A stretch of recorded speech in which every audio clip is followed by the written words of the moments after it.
नमस्कार दोस्तों, स्वागत है आपका अपने YouTube channel let us join us पर। दोस्तों, आज हम फिर से उपस्थित हैं समान अध्ययन के इतिहास विषय के प्रश्नों को लेकर, जो कि एग्जाम की दृष्टि से बहुत ही महत्वपूर्ण है और ये बार-बार एग्जाम में पूछे जा रहे हैं प्रश्न हैं। तो इनमें से कई सारे प्रश्न ऐसे हैं जो बीपीएससी की पूर्व परीक्षा में भी शामिल थे, तो इन्हें अच्छे से तैयार कर लें। और 10 जून को आपका 10 जून से 15 जून के बीच आपका पेपर होना सुनिश्चित है और उसी के आसपास आपकी यूपी पुलिस कांस्टेबल की परीक्षा भी होनी संभावित है। तो जो समान अध्ययन का सेशन चल रहा है, ये आपका विशेष करके बीपीएससी टीचर के लिए बनाया गया है, लेकिन ये सभी एग्जामों के लिए महत्वपूर्ण है, तो इसे आप लोग अच्छे से तैयार करें। शुरू करने से पहले यही कहना चाहूँगा कि अगर आप चैनल पर नए हैं तो चैनल को सब्सक्राइब कर लें, वीडियो को लाइक शेयर जरूर कर दें। तो बिना देरी के शुरू करते हैं आज का सेशन। आज का पहला प्रश्न है, बिहार के कौन से स्थान में गांधी जी ने अपना प्रथम सत्याग्रह किया था? तो दोस्तों, गांधी जी ने 1917 में बिहार के चंपारण नामक स्थान पर अपना प्रथम सत्याग्रह शुरू किया था। दोस्तों, यहाँ पर विकल्प ए चंपारण हो जाएगा। चंपारण में भी पश्चिमी चंपारण, वहाँ पर नील की खेती को लेकर जो विवाद चल रहा था, उसी के लिए इन्होंने आंदोलन किया था राजकुमार शुक्ल के आमंत्रण पर। यहाँ पर विकल्प ए सही हो जाएगा। महात्मा गांधी ने सर्वप्रथम किस किसान आंदोलन में भाग लिया था? तो दोस्तों, महात्मा गांधी ने सर्वप्रथम चंपारण किसान आंदोलन में में भाग लिया था। यहाँ पर एक तीन खटिया व्यवस्था थी, जिसमें खेती के 3/20 भाग पर नील की खेती करना अनिवार्य था और उससे मुक्ति के लिए बहुत सारे टैक्सेस देने पड़ते थे। तो लोग किसानों के लिए दोनों ही चीज़ें बहुत ही कठिन थी या दुखदाई थी। ना वो जो है नील की खेती करना चाहते थे, क्योंकि आर्टिफिशियल नील के आ जाने से इस नेचुरल नील का जो है की डिमांड कम हो गई थी और जो बागान मालिक थे वो इनसे एक बड़ा रकम वसूल करके इसे मुक्त करना चाहते थे। तो इसीलिए नील आंदोलन शुरू हुआ था और इसी में जो है चंपारण में जो है गांधी जी शामिल हुए थे। यहाँ पर विकल्प बी सही हो जाएगा। निम्नलिखित में से कहाँ महात्मा गांधी ने भारत में सर्वप्रथम सत्याग्रह प्रारंभ किया था? दोस्तों, यहाँ भी चंपारण हो जाएगा। अखिल भारतीय राजनीति में गांधी का पहला साहसिक कदम था। तो अखिल भारतीय राजनीति, यहाँ भारत की बात की जा रही है। इससे पहले उन्होंने सत्याग्रह दक्षिण अफ्रीका में शुरू किया था, लेकिन यहाँ बात हो रही है अखिल भारतीय राजनीति में। तो दोस्तों, यहाँ पर चंपारण इसका सही हो जाएगा। चंपारण आंदोलन 1917। रॉलेट सत्याग्रह 1919 में था। असहयोग आंदोलन 1920 में था और दांडी यात्रा गांधी जी की 1930 में हुई थी। तो दोस्तों, यहाँ पर चंपारण सत्याग्रह आंदोलन सही हो जाएगा, विकल्प सी। दक्षिण अफ्रीका से लौटने के उपरांत गांधी जी ने अपना आंदोलन कहाँ शुरू किया? दोस्तों, ये गांधी जी 1915 में भारत आते हैं और 1917 में चंपारण आंदोलन में ये जो है प्रतिभाग करते हैं और यहीं से इनका जो है आंदोलन शुरू होता है। यहाँ पर विकल्प बी सही हो जाएगा। गांधी जी ने अपना प्रथम सत्याग्रह आरंभ किया था तुर्की पर ब्रिटिश आक्रमण के विरुद्ध। दोस्तों, ये 1919 में शुरू हुआ था। जो खिलाफत आंदोलन था, उसमें जो है ब्रिटिश सरकार तुर्की के खलीफा के पद को समाप्त कर रही थी और खिलाफत आंदोलन अली बंधुओं ने चलाया था और इसका समर्थन गांधी जी ने किया और गांधी जी अखिल भारतीय खिलाफत सम्मेलन का अध्यक्षता भी की थी। भारत सरकार अधिनियम 1935 के विरुद्ध, दोस्तों ये गलत हो जाएगा। ये भी इस प्रथम सत्याग्रह से नहीं संबंधित है। मजदूरों को कम मजदूरी दिए जाने के विरुद्ध, दोस्तों ये भी सही है। यहाँ पर विकल्प सी सही हो जाएगा। निम्नलिखित कथनों में से कौन चंपारण सत्याग्रह के संबंध में सही नहीं है? यह किसानों से जुड़ा था। दोस्तों, ये बात सत्य है। इसे 3 कठिया प्रथा के विरुद्ध संचालित किया गया था। दोस्तों, ये बात सही है। डॉक्टर राजेंद्र प्रसाद तथा जेबी कृपलानी ने इसमें गांधी जी के सहयोगी थे। सही बात है दोस्तों। यह प्रथम आंदोलन था जिसे M.K. गांधी ने संपूर्ण भारत के स्तर पर, दोस्तों ये संपूर्ण भारत के स्तर पर नहीं था, ये संपूर्ण भारत के स्तर पर नहीं था, क्योंकि ये समस्या पश्चिमी चंपारण की थी और इसका क्षेत्र भी पश्चिमी चंपारण तक सीमित था। तो दोस्तों यहाँ पर विकल्प डी सही हो जाएगा। चंपारण संघर्ष में निम्नलिखित में से किसने महात्मा गांधी का साथ दिया था? तो दोस्तों राजेंद्र प्रसाद, अनुग्रह नारायण सिन्हा, इन्होंने जो है गांधी जी का साथ दिया था। यहाँ पर विकल्प सी सही हो जाएगा। बिहार के किस नेता ने महात्मा गांधी के साथ किसान आंदोलन का नेतृत्व किया? दोस्तों ये थे डॉक्टर राजेंद्र प्रसाद। विकल्प बी यहां सही हो जाएगा। चंपारण आंदोलन से कौन संबंधित नहीं था? दोस्तों जयप्रकाश नारायण का संबंध भारत छोड़ो आंदोलन के दौरान था और यहाँ पर विकल्प डी सही हो जाएगा। इनका किस चंपारण आंदोलन से संबंध नहीं था। विकल्प डी यहाँ सही हो जाएगा। महात्मा गांधी के चंपारण सत्याग्रह का किसने विरोध किया था? यहाँ पर विरोध करने वाले व्यक्ति का नाम पूछा गया है। दोस्तों इनका नाम था एनजी रंगा। यहाँ पर विकल्प भी एनजी रंगा सही हो जाएगा। निम्नलिखित में से कौन महात्मा गांधी के चंपारण सत्याग्रह से संबद्ध है? तो दोस्तों चंपारण सत्याग्रह से संबंध थे राजकुमार शुक्ल। यही जो है लखनऊ में गांधी जी से मिले और अपनी जो समस्या थी उसको बताया और गांधी जी 1917 में इस आंदोलन में भाग लेने के लिए राजी हो गए। यहाँ पर विकल्प डी सही हो जाएगा। महात्मा गांधी के राजनीतिक गुरु कौन थे? ये बहुत ही अच्छा प्रश्न है और ये यूपी पीसीएस 2017 और उसके पहले भी कई बार पूछा जा चुका है। यहाँ पर हो जाएंगे गोपाल कृष्ण गोखले। यहाँ पर विकल्प डी सही हो जाएगा। गांधी जी के नाम से पहले महात्मा शब्द जोड़ा गया। दोस्तों ये शब्द चंपारण सत्याग्रह के दौरान जोड़ा गया था। यहाँ पर विकल्प ए सही हो जाएगा। निम्नलिखित में से किसने गांधी जी को सर्वप्रथम महात्मा के तौर पर संबोधित किया था? तो दोस्तों महात्मा शब्द से संबोधन रविंद्रनाथ टैगोर जी ने किया था। यहाँ पर विकल्प सी सही हो जाएगा। तिलक की मृत्यु पर किसने कहा मेरा सबसे मजबूत बचाव चला गया? ये बात तिलक के संबंध में महात्मा गांधी जी ने कहा था। यहाँ पर विकल्प डी सही हो जाएगा। निम्नलिखित में से किसके कारण सार्वजनिक रोष की लहर उभरी, जिसके फलस्वरूप जलियांवाला बाग में ब्रिटिश द्वारा नरसंहार की घटना घटी?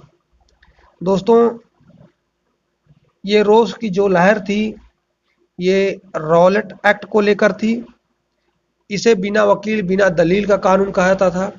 किसी को भी शक के आधार पर गिरफ्तार किया जा सकता था और इसी कानून के आधार पर सत्यपाल मलिक और सैफुद्दीन किचलू की गिरफ्तारी की गई थी और इसी के विरोध में अमृतसर में जलियांवाला बाग में लोगों ने शांतिपूर्ण ढंग से विरोध प्रदर्शन किया और इसी शांतिपूर्ण ढंग से विरोध करने वाली भीड़ पर जनरल ओडायर ने गोलियां चला दी और इसी घटना को इतिहास में जलियांवाला बाग हत्याकांड के नाम से जाना जाता है।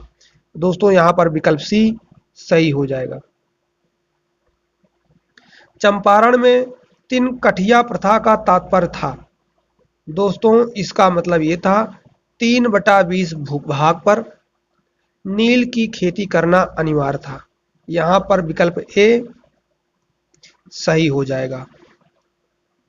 और ये विवाद इसलिए उत्पन्न हुआ क्योंकि इस समय तक पहले तो ये किसानों के हिसाब से था, क्योंकि किसान के जो नील थे वो अच्छे दामों पर बिक जाते थे। लेकिन जब बाजार में कृत्रिम नील आ गया, आर्टिफिशियल नील आ गया, तो ये नेचुरल नील की कीमत कम हो गई और किसानों के लिए इसकी खेती घाटे की हो गई और किसान इसे नहीं करना चाहते थे, लेकिन समझौते से छुटकारा पाने के लिए उन्हें बड़ी रकम भुगतान करना पड़ता, जिसको भुगतान करने में ये किसान असमर्थ थे और यदि इसकी खेती करते थे तो बाजार में आर्टिफिशियल नील की खेती से मुकाबला नहीं कर पाते। इसलिए तिनकटिया प्रथा का विरोध करते हुए चंपारण आंदोलन शुरू किया गया और चंपारण आंदोलन की सफलता के बाद किसानों को इससे छुटकारा मिला। विकल्प ए यहाँ सही हो जाएगा। गांधी जी का चंपारण आंदोलन था नील कर्मियों की समस्याओं के समाधान हेतु। यहाँ पर विकल्प डी सही हो जाएगा। चंपारण सत्याग्रह में गांधी जी ने किसके पक्ष में संघर्ष किया था? तो दोस्तों गांधी जी ने किसानों के संबंध पक्ष में संघर्ष किया था। यहाँ पर विकल्प बी किसान सही हो जाएगा। तिनकठिया प्रथा किस स्थान व किसकी खेती से संबंधित है? तो दोस्तों ये चंपारण से और नील की खेती से संबंधित है। यहाँ पर विकल्प सी सही हो जाएगा। दक्षिण अफ्रीका में सत्याग्रहियों के परिवारों को निवास स्थान देने तथा उनको संपोषित होने का एक मार्ग उपलब्ध कराने हेतु गांधी जी ने अपने जर्मन वास्तुकार मित्र कालेनबाख की सहायता से एक केंद्र की। इनके मित्र वास्तुकार कौन थे? कालेनबाख। एक केंद्र की स्थापना की थी जो उन परवर्ती गांधी आश्रमों का पूर्वगामी बना जिन्होंने भारतीय राष्ट्रीय आंदोलन में महत्वपूर्ण भूमिका निभाई। निम्नलिखित में से कौन सा वह केंद्र था? तो दोस्तों उस केंद्र का नाम था टालस्टॉय फार्म। क्या था? टालस्टॉय फार्म। यहाँ पर विकल्प सी सही हो जाएगा। दोस्तों ये सेशन जो है गांधी जी के चंपारण आंदोलन उसके थोड़ा पहले के जो गतिविधियां थी और उसके थोड़ा बाद की जो गतिविधियां थी उससे संबंधित है, इसीलिए ये प्रश्न इसी के इर्द गिर्द घूम रहा है। यहाँ पर विकल्प सी सही हो जाएगा। एम.के. गांधी ने निम्नलिखित भारतीय राष्ट्रीय कांग्रेस के अधिवेशनों में से किस एक में सर्वप्रथम भाग लिया था? दोस्तों गांधी जी ने सर्वप्रथम 1901 के कलकत्ता अधिवेशन में भाग लिया था। गांधी जी उस समय भारत आए हुए थे और कलकत्ता के कांग्रेस अधिवेशन में भाग लिया था। यहाँ पर विकल्प बी सही हो जाएगा। निम्नलिखित में से भारतीय राष्ट्रीय कांग्रेस के किस अधिवेशन में महात्मा गांधी ने प्रथम बार भाग लिया था? तो दोस्तों 1901 हो जाएगा। रॉलेट एक्ट का भारतीय राष्ट्रीय कांग्रेस ने विरोध किया क्योंकि इसका उद्देश्य था व्यक्तिगत स्वतंत्रता को, जो व्यक्तिगत स्वतंत्रता थी या वैयक्तिक स्वतंत्रता थी उसको सीमित करना। यहाँ पर विकल्प ए सही हो जाएगा। रॉलेट एक्ट लाने का क्या प्रयोजन था? दोस्तों इसका प्रयोजन था राष्ट्रीय एवं क्रांतिकारी गतिविधियों पर लगाम लगाना था। यहाँ पर विकल्प बी सही हो जाएगा। रॉलेट एक्ट का लक्ष्य था बिना मुकदमा चलाए बंदी बनाना और मुकदमों की सुनवाई संक्षिप्त प्रक्रिया द्वारा करना। यहाँ पर विकल्प बी सही हो जाएगा। रॉलेट एक्ट का पास हुआ था। तो दोस्तों रॉलेट एक्ट 1919 में पास हुआ था। ये सेडिशन कमीशन की सिफारिश पर आधारित था। यहाँ पर विकल्प ए सही हो जाएगा। रॉलेट एक्ट के विरोध में किसने लगान न देने का आंदोलन चलाने का सुझाव दिया था? दोस्तों स्वामी श्रद्धानंद, जो कि किसान आंदोलन से संबंधित थे, इन्होंने लगान न देने का आंदोलन चलाने का सुझाव दिया था। यहाँ पर विकल्प डी स्वामी श्रद्धानंद सही हो जाएंगे। The anarchical and revolutionary crime act 1919 को सामान्य बोलचाल में कहा जाता? दोस्तों इसे रॉलेट एक्ट कहा जाता है। यहाँ पर विकल्प ए सही हो जाएगा। जलियांवाला बाग हत्याकांड हुआ? दोस्तों ये 13 अप्रैल 1919 को हुआ। यहाँ पर विकल्प सी सही हो जाएगा। इसकी डेट कई बार एग्जाम में पूछी गई है, तो इसे जरूर याद कर लें। यहाँ पर विकल्प सी सही हो जाएगा। कौन सी महत्वपूर्ण घटना जलियांवाला बाग नरसंहार के तुरंत पूर्व घटी थी? तुरंत पूर्व जो है रॉलेट एक्ट का बनना जलियांवाला बाग हत्याकांड के पूर्व घटी थी, क्योंकि रॉलेट एक्ट ही आधार था जलियांवाला बाग हत्याकांड का। यहाँ पर विकल्प बी सही हो जाएगा। वर्ष 1919 भारतीय इतिहास से संबंधित है। दोस्तों 1919 जलियांवाला बाग त्रासदी से संबंधित है। यहाँ पर विकल्प बी सही हो जाएगा। और बंगाल विभाजन 1905 में, खिलाफत आंदोलन भी 1919 में, कलकत्ता से दिल्ली में राजधानी के बदले जाने 1911 में। तो दोस्तों 1919 विशेष रूप से जलियांवाला बाग हत्याकांड से संबंधित है। विकल्प बी यहाँ सही हो जाएगा। जलियांवाला बाग किस नगर में स्थित है? तो दोस्तों जलियांवाला बाग पंजाब के अमृतसर में स्थित है। यहाँ पर विकल्प सी सही हो जाएगा। जलियांवाला बाग कत्लेआम किस शहर में है? तो दोस्तों जानते ही हो आप, अमृतसर में है। 1919 ईस्वी में पंजाब में हुए अत्याचारों से अपने विरोध के प्रतीक के रूप में किस विख्यात व्यक्ति ने ब्रिटिश सरकार द्वारा प्रदान किए गए नाइटहुड जिसे हिंदी में सर कहते हैं, सर की उपाधि को वापस लौटा दिया था? तो दोस्तों रविंद्रनाथ टैगोर ने अपनी नाइटहुड की उपाधि जलियांवाला बाग हत्याकांड के विरोध में लौटा दी थी। यहाँ पर विकल्प सी सही हो जाएगा। निम्नलिखित में से किसके विरोध में रविंद्रनाथ टैगोर ने अपनी नाइटहुड की उपाधि परित्याग कर दी थी? दोस्तों जलियांवाला बाग नरसंहार के संबंध में। यहाँ पर विकल्प भी सही हो जाएगा। 30 मई 1919 ईस्वी को अपना अलंकरण भारत सरकार को लौटाने वाले व्यक्ति थे दोस्तों रविंद्रनाथ टैगोर। यहाँ पर विकल्प डी सही हो जाएगा। निम्नलिखित में से किसके द्वारा जलियांवाला बाग कांड के विरोध में सर की उपाधि त्यागी गई? तो दोस्तों रविंद्रनाथ टैगोर के द्वारा। विकल्प सी यहाँ सही हो जाएगा।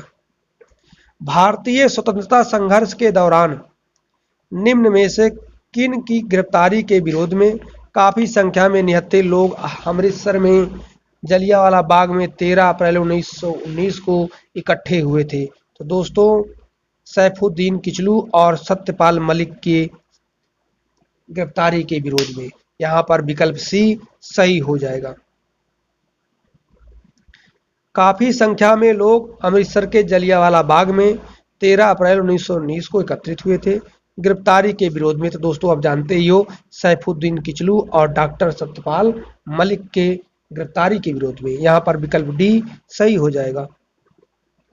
जलियांवाला बाग में प्रदर्शन के लिए क्यों लोग जमा हुए थे?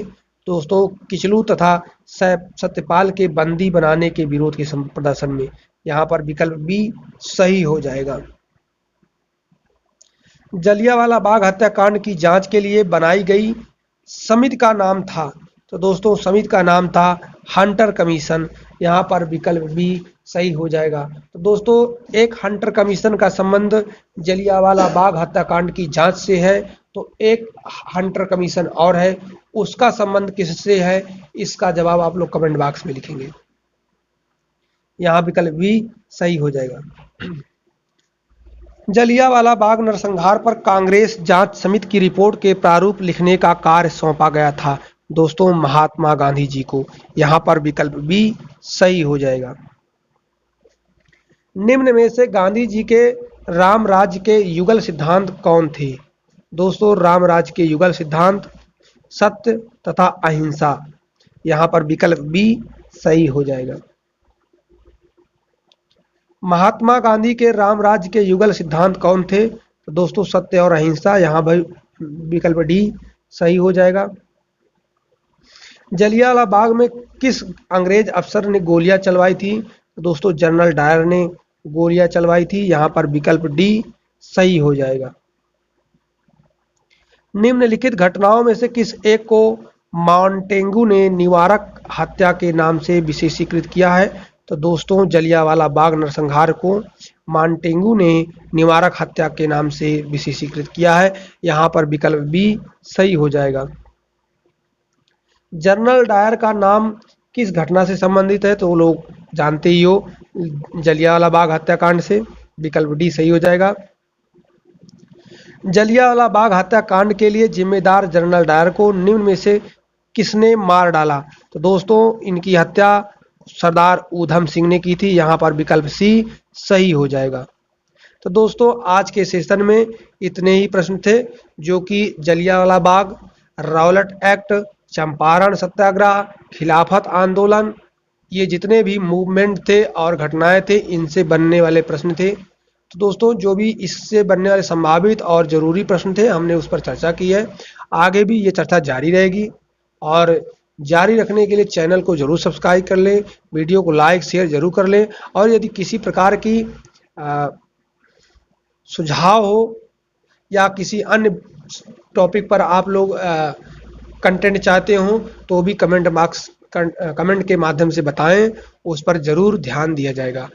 तब तक के लिए फिर मिलते हैं दोस्तों किसी और सेशन में, तब तक के लिए जय हिंद जय भारत।